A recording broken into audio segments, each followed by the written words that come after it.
Patuloy na pinaiigting sa United Kingdom ang kampanya laban sa childhood obesity.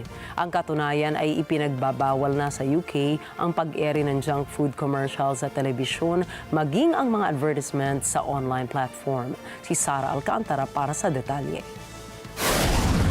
Batay sa ulat ng National Health Service, halos isa sa 10 batang nasa reception age, 9.2% ay obese at isa sa 5 bata ay may sirang ngipin pagtungtong ng ika-5 taon.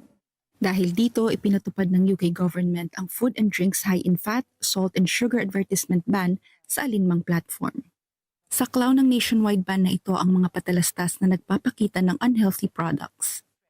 Batay kasi sa mga ebidensyang kanilang nakalap, lumalabas na nakakaapekto sa pagkain ng mga bata mula pagkabata ang panonood ng patalastas ng mga unhealthy food.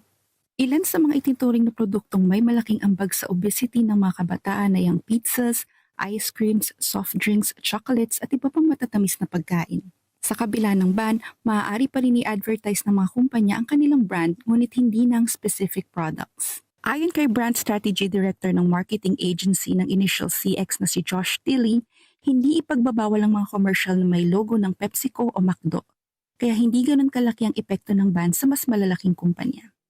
Gayunpaman, mas apektado dito ang maliliit na kumpanya dahil limitado ang kanilang paraan ng pagpopromote. Mas nakatuon kasi ang kanilang pamamaraan sa pagpapakilala ng specific products.